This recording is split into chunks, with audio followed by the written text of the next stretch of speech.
Good evening, good evening, good evening. Um, Welcome to Monday School. I pray that those of you who are not here physically are with us virtually. And if you are not with us live, like right now, good evening to you if you're watching later.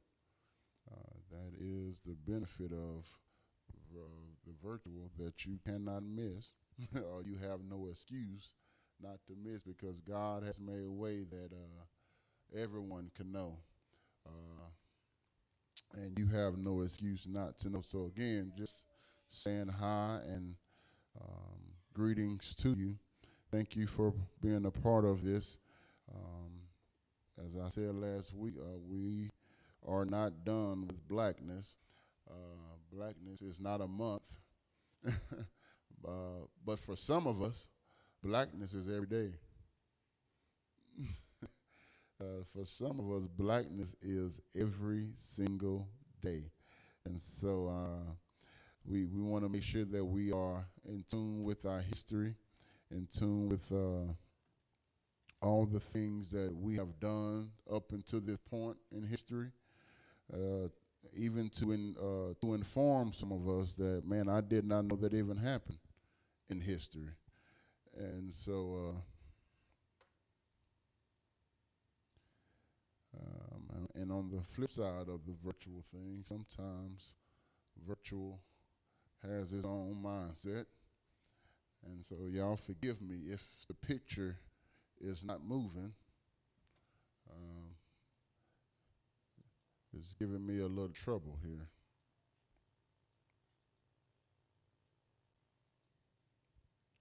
Yep, it's giving me a lot of trouble today. Wow, it just stopped, huh?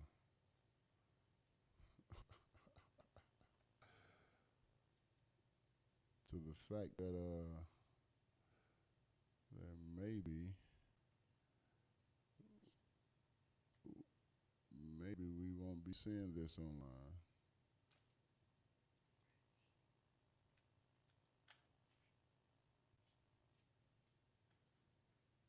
Well, I think we're all right now. Andrea, wave a hand. Hallelujah. If I couldn't say one word, I'll just wave my hand. All right. So let's get going. So to those I see five that are watching, say hi to me. Say hi to me. Let me know that you are alive, that you see me. And if you are not able to see me or hear me, let me know, and we'll try to fix that for you. So we are here with the Unspoken book once again. We're dealing with the giving voice to the forgotten truth about Christianity. And tonight our discussion is dealing with, if you can see it online, you'll know it already, the rise of the black church. The rise of the black church. Amen. The rise of the black church. If any history you know concerning the black church, you know any history concerning the black church, anybody? Anybody? History concerning the black church? Do you know huh? Say it again. You didn't say nothing? You said something, but you didn't want to say loud. Gotcha.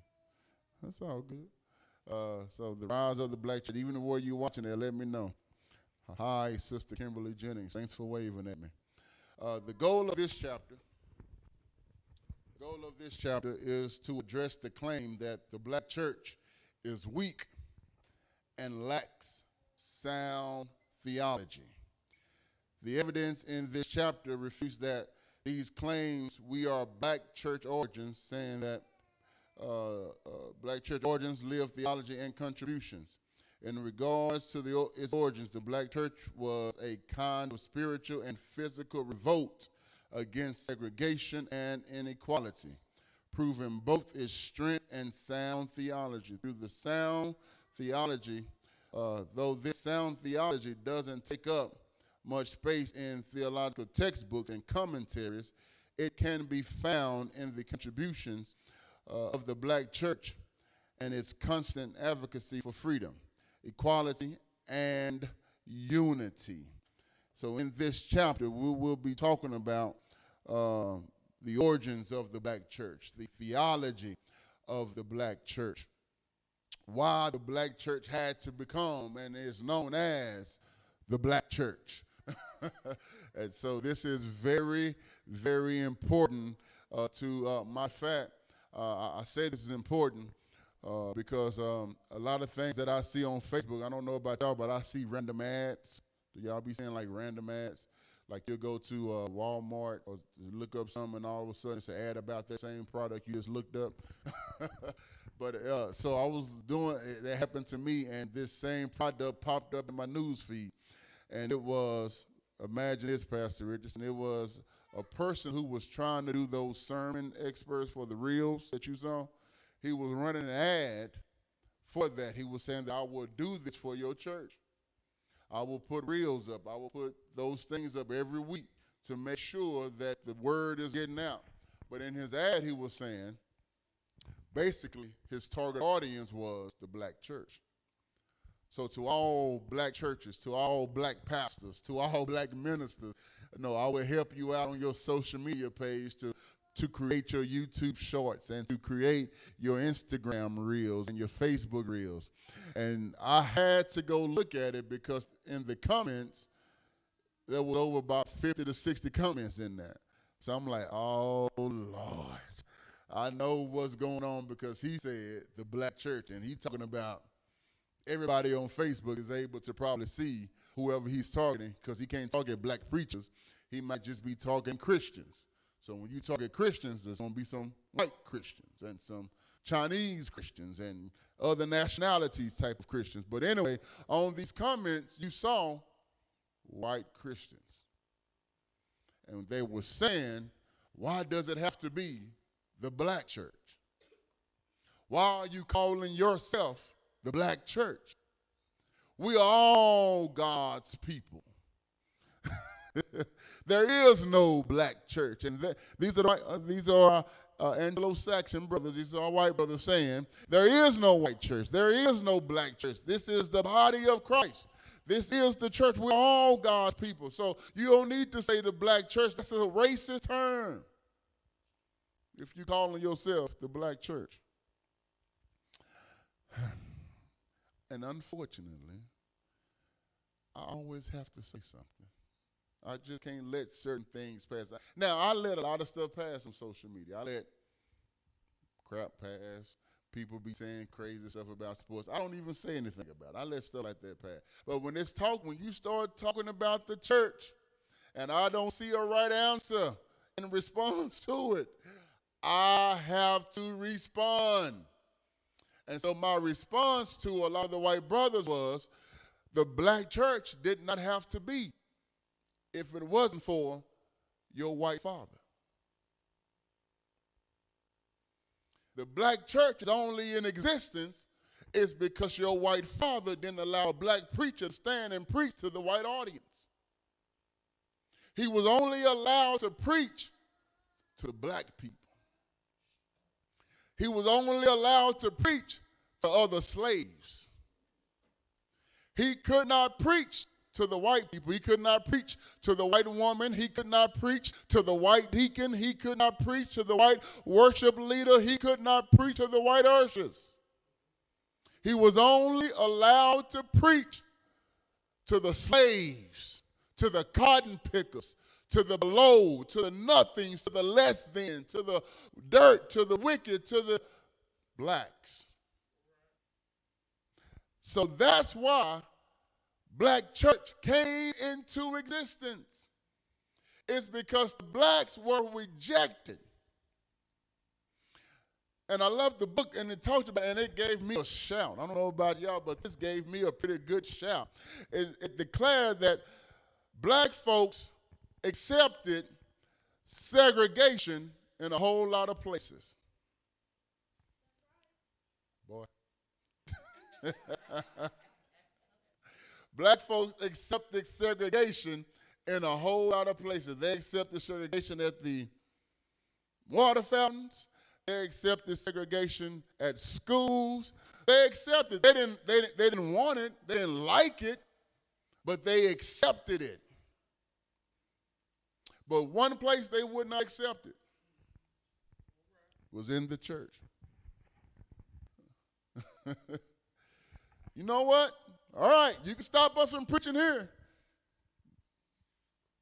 You forced us to build a black church because I got to get the word out. I got to make sure that my people know. I got to make sure that they know the word. If God has called me to preach like he called you to preach, I got to get out. I have to share the gospel. So the black church was not birthed because of black people, but it was birthed because of the rejection from our white Christian brothers. But anyway, by the time I was finished explaining it and talking about it to white believers and to, watch this, to even black believers, the person who wrote that ad, he had his business name, but he came with his real page and saw what I was writing and started just backing me up with everything that I was saying and saying, yeah. I'm like, brother, you could have been doing this on your own. This is your ad. But anyway, he came on and started backing, but that's not the great news that excited me. That is not my great testimony. My testimony is that later on that night, the kids and I, we went to Whataburger. Yeah, we went to Whataburger. Ordered one of those musty onion burgers. There's some good burgers at Whataburger. We went to Whataburger, and while we were sitting down, I got this message, from an unfriend. It wasn't a friend of mine. And while I was looking at it, I said, do you want to accept the message? I was saying, yeah.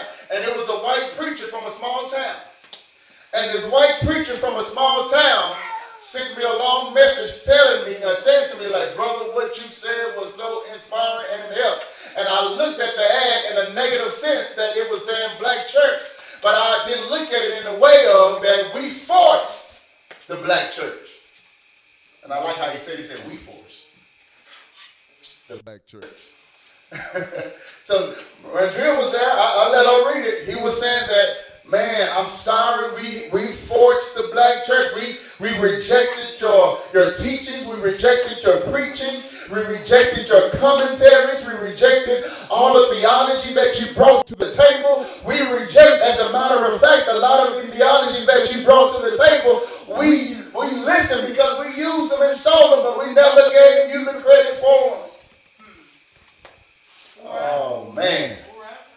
That did my heart so good that one white brother came in my private inbox and said, brother, you're right.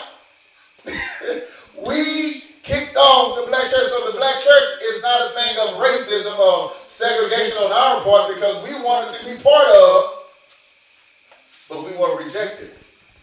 They didn't allow us to be there. They didn't want us there. And so here we are talking about the origins of it. Talking about, when you get a chance, look him up, Richard Allen. Richard Allen, a preacher in the North, a free black man named Richard Allen, was hired to preach to black congregation in St. George Methodist Church.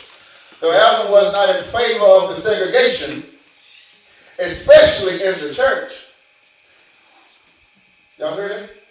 He did not want segregation, especially in the church. Though Allen was not in favor of it, he agreed to preach to an all-black pre-sunrise service at 5 a.m.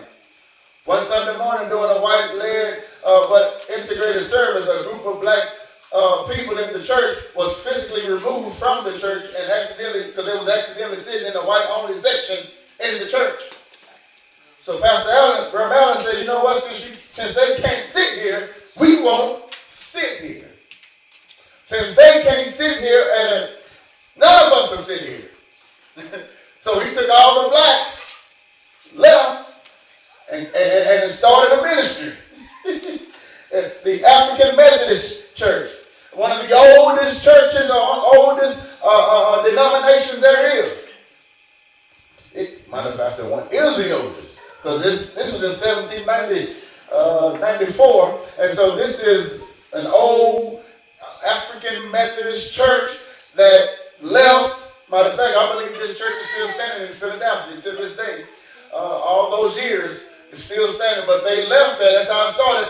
They were not allowed to sit in a certain spot, so he got all of them up, and they left and started their own ministry. This happened in the northern place in the world that a black man was kicked out, started a black church. Because that was the only way, that's the only people he was allowed to preach to. But this also happened in the South. In the South, a black church movement was led by a black man named Andrew Bryan. After coming to faith, Bryan Master gave him permission to lead a small group meeting for slaves who converted to Christianity. As Bryan's growing congregation grew, so did fears from slave owners. Some of them, for being enslaved, they started stopping their slaves from going to Pastor Bryan church. Not Bryan Street, but they stopped him from going to church. Now, you can't go to that man's church, because if y'all keep going there, y'all going to get beside yourself. Y'all going to come up with a plan for an uprising, for a revolution, for a change. We can't let you keep going hearing about Jesus. How does that sound? We can't let you go hear about Jesus. You're going to start fighting if you hear about Jesus. But watch this. Bryan would not stop preaching. That's a word all by itself. Bryan would not stop preaching under those circumstances of him being saying that, no, we need you to stop preaching. No, Bryan would not stop preaching. Watch this. Not only that, but the congregation refused to stop listening. Ooh, what a church. Yeah. where the preacher refused to stop preaching, and the congregation refused to stop listening. I don't know about you, but that's the church. Man, that's the church that God made. that's the church that he had in mind when he said, I need a preacher and I need members there. A preacher who refused to stop, and a congregation who refused to stop listening.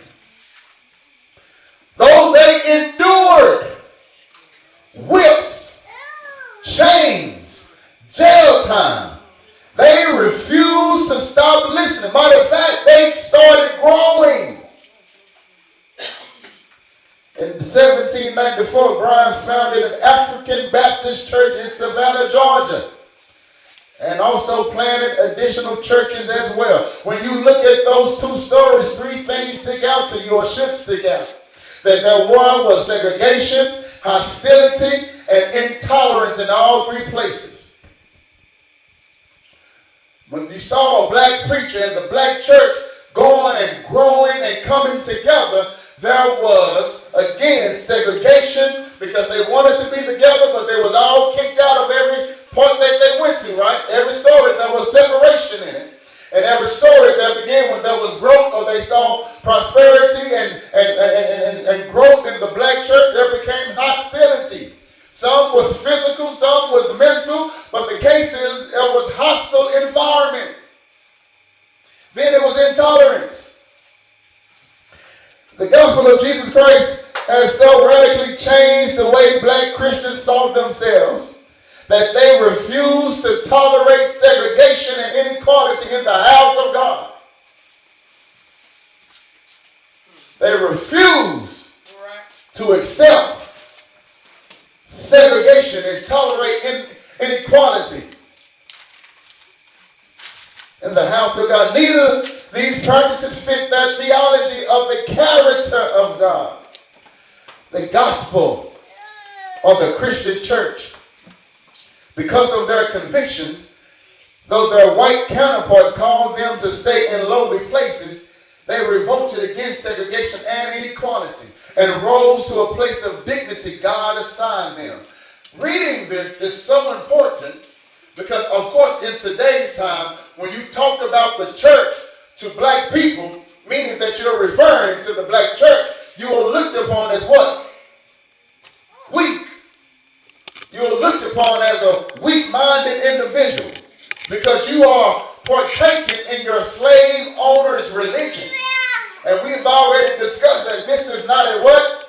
White man's Talk back to me. It's okay. Wake up. It's not a white man's religion. So when you talk about a black church to black people in some areas, they'll tell you that no, the black church ain't never done nothing. The black church only take from my grandmama. The black church take all of my grandmother's money every day, every week she get paid. The black church is weak. The black church don't do nothing. The black church don't say nothing. The black church is not a movement. The black church only sit back on their butt and just participate in their slave owners religion. I don't know if you heard that or not, but I've heard it many times. But hearing this history, it should change and draw us to a different conclusion concerning the black church. Because there is nothing weak about the black church. About refusing to be treated less than a human before God. That's what the black church is. And in leaders, they prove that we are not clinging to a corrupt, slave-holding, women, cradle, plundering, partial, and hypocritical Christianity of this land. But we are holding on to the pure, peaceable, and impartial Christianity of Christ. That's what we should hold on to. That is what the black church held on to. The black church can hold on to racism. The black church can hold on to segregation. The black church did not hold on to a corrupt way of living. The black church didn't hold on to the slave-holding values of its white counterparts. No, the black church held on to the pure, life-giving Christianity of Jesus Christ himself. That's what the black church held on to. I understand we get our conclusion from false information. That's why, if you can say that the black church has never done nothing, you got false information. Oh, you don't have the whole story. If you can sit there and bold-faced say that the black church is, nobody in the black church has ever done a thing, you have never went through and read history. Because the reason why you can vote from a black church. Your civil rights movement was birthed through a black church.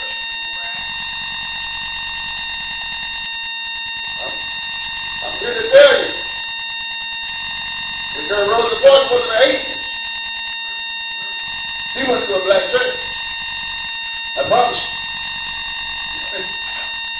Mary McLeod Bethune was an atheist. They went to a black church. We got people who have served through this movement all of our lives. They have been worked through black church.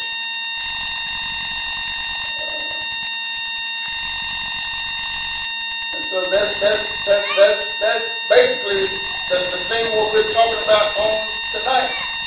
Is that this is why ever since Jesus left, ever since Jesus ascended on to heaven, ever since Jesus called a cloud and said, I'm going to prepare a place for you, the church has been struggling with unity ever since.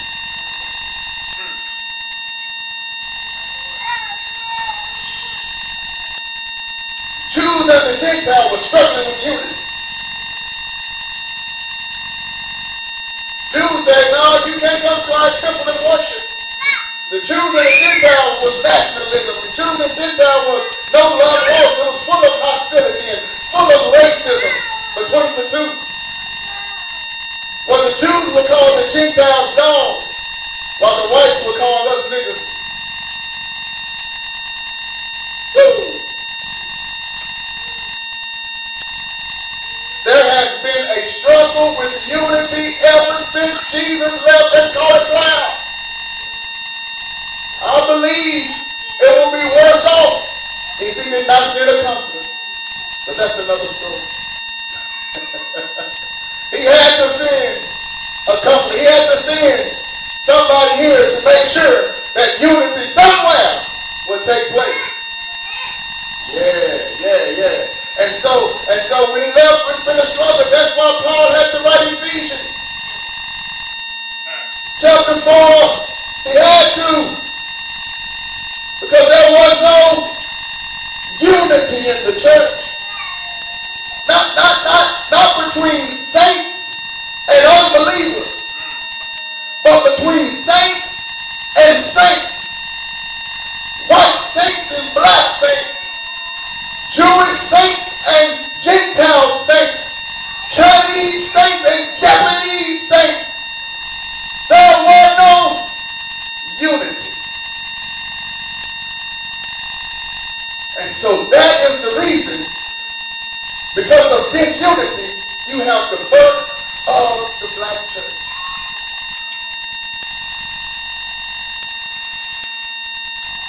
Woo. The theology of the black church.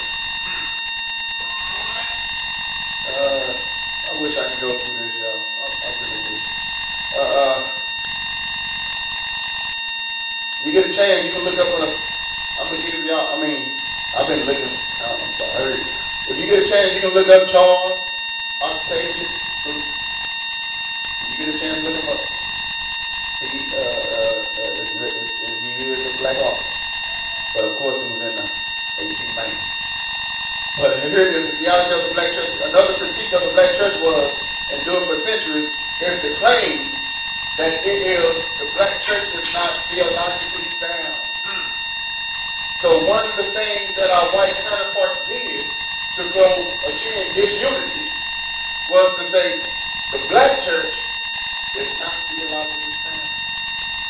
So don't go over there, come to the white church. Because we're going to teach you the right thing. We're going to teach you the right way. Am I saying right? The white way? White way. R.I. We're going to teach you the right way.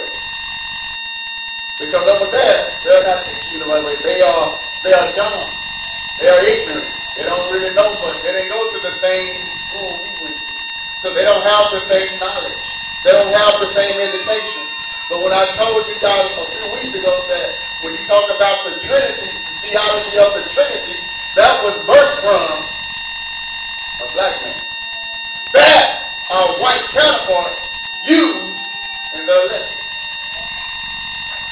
Then to turn around and say, black theology, black church, that they are not sound in that teaching.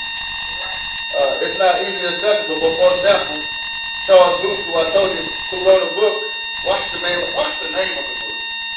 Plain Theology for Plain People. I don't know about you, but they make me want to buy the book in itself. Plain Theology for Plain People. He makes it very plain. Became available to the masses in 2017. Even though it was published in 1890. It did not become available until 2017. Due to the continued belief that black people were intellectually and culturally deficient. Black Christians lack access to notable Christian publishing companies. We know this. As a matter of fact, even today, it's hard to come across black commentaries, black books on Philippians and other books of the Bible like those have. It's hard to come across it. As a matter of fact, it's so hard that you have to do a deep dive search just to find it. To this day. Another one is, so here are some of the things that we have to face. Here it is. He talks about, here are just 4 major theological positions of the black church. So, this is a black church. In this black church, I'm sure, and I can boldly say, that we don't segregate or show impartiality to any other